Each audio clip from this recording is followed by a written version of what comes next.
आपने कई mythological serial में देखा होगा या इतिहास में भी पढ़ा होगा कि लोग अपने जीवन की शुरुआत में जंगलों में जाकर तपस्या करते थे। महात्मा बुद्ध, महावीर स्वामी को तपस्या करते समय भी परम ज्ञान की प्राप्ति हुई थी। ऐसा क्यों पहले के समय में लोग तपस्या करने जंगल जाते थे और वहां अकेले रहते थे? जब आप अकेले रहते हैं तब आप अपने से जुड़े विषयों पर गहन विचार कर सकते हैं। जब आप ऐसा करते हैं तो आप अपनी स्ट्रेंथ और वीकनेस को जान सकते हैं और यह जान सकते हैं कि आपके लिए क्या बेहतर हो सकता है। हम आपको गौतम बुद्ध के द्वारा बताए गए विचार के माध्यम से आपको बताते हैं। बुद्ध ने कहा, मूर्ख के साथ चलने से बेहतर है अकेले चलना। हमेशा साथ रहना अच्छा नहीं होता। साथ रहना परेशानी का सबब बन सकता है।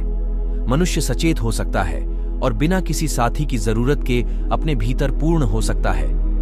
परिवर्तन होने के लिए व्यक्ति को यह एहसास होना चाहिए कि वह एक व्यक्ति है। यही अकेले होने की शक्ति है। जब गौतम बुद्ध से पूछा गया, क्या अकेले चलना बेहतर है या किसी के साथ चलना, तो उन्होंने कहा, मूर्ख के साथ चलने से अकेले चलना बेहतर है। खैर, यह उनका कहना है, मेरा नहीं। उन्हें पूरा यकीन था कि केवल मूर्ख ही आपके साथ चलेगा, इसलिए उन्होंने कहा, मूर्ख के साथ चलने से अकेले चलना बेहतर है।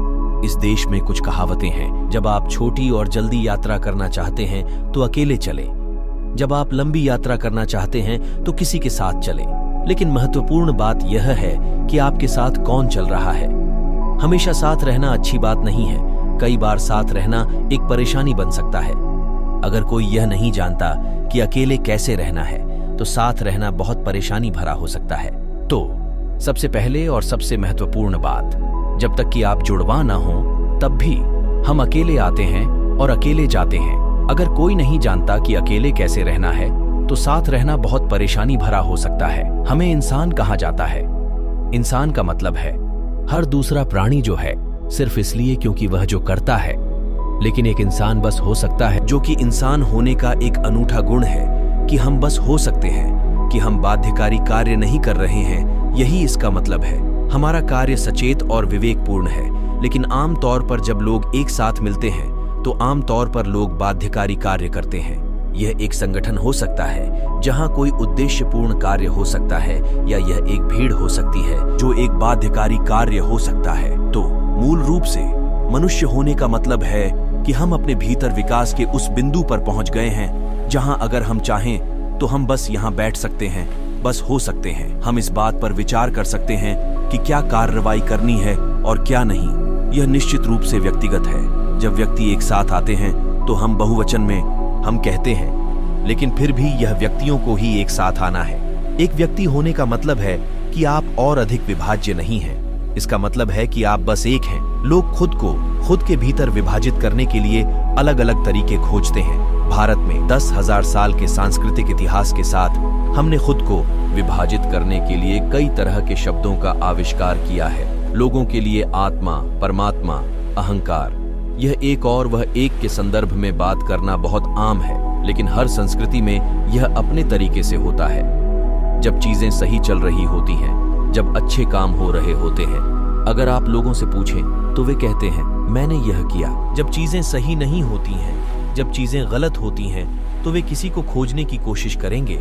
अगर उन्हें कोई नहीं मिलता है तो वह हमेशा वहां ऊपर की ओर इशारा करते हुए होता है। जब वे बहुत बढ़िया होते हैं तो बेशक उन्हें इस बात पर गर्व होता है कि वे कितने बढ़िया हैं। जब वे बुरे हो जाते हैं तो वे कहते हैं, यह मेरा अहंकार था। श्रीमान अहंकार हमेशा एक पतनशील व्यक्ति होता है। तो व्यक्तिगत का मतलब है कि अगर मैं अद्भुत हूं तो यह मैं हूं, अगर मैं बुरा हूं तो यह मैं हूं आप सभी। क्या आप 24 घंटे अद्भुत हैं?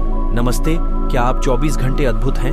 नहीं, कभी अद्भुत, कभी बुरा, कभी सुंदर, कभी बदसूरत। ये ठीक है अगर हम समझ लें कि यह मैं ही हूं जो पूरी तरह से अद्भुत होने में सक्षम है, और यह मैं ही हूं जो किसी दूसरे पल में पूरी तरह से बुरा होने में सक्षम है, तो धीरे धीरे बुरेपन के क्षणों की संख्या कम होती जाएगी। अगर मैं देखूं कि जो अद्भुत है वह मैं हूं, जो बुरा है, भारत में हमारे पास कई शब्द हैं, यह मेरा कर्म है, मैं क्या कर सकता हूं? नहीं, आपको इसे ठीक करना होगा। एक व्यक्ति होना बहुत महत्वपूर्ण है। इसका मतलब है कि आप और अधिक विभाज्य नहीं हैं। अगर मैं बढ़िया हूं तो यह मैं हूँ। अगर मैं बुरा हूँ तो यह मैं हूँ। अगर मैं सफल होता हूँ तो यह मैं हूँ। अगर मैं असफल होता हूँ तो यह मैं हूँ। आपको इसे ठीक करना होगा। मैं आपसे बस एक साधारण सवाल पूछ रहा हूँ। इस स्वयं के भीतर कितने लोग हैं? नमस्ते, आपके भीतर कितने लोग हैं? 1, 2, सिर्फ 1। अगर आप 1 हैं तो आप सामान्य इंसान हैं। अगर आप 1 से ज्यादा हैं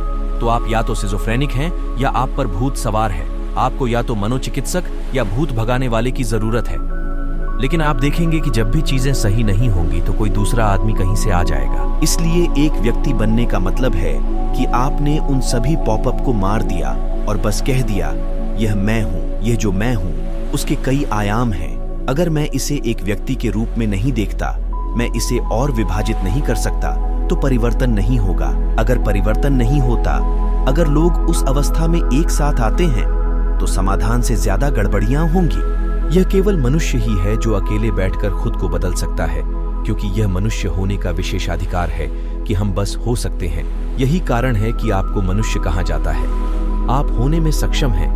आप किसी बाध्यकारी क्रियाकलाप की स्थिति में नहीं हैं। अगर आप चाहें तो सचेत रूप से आप विकसित हो सकते हैं। आज शाम आप विकसित हो सकते हैं अगर आप इच्छुक हैं। इसमें लाखों साल नहीं लगते, क्योंकि हमारा विकास अब जैविक नहीं है।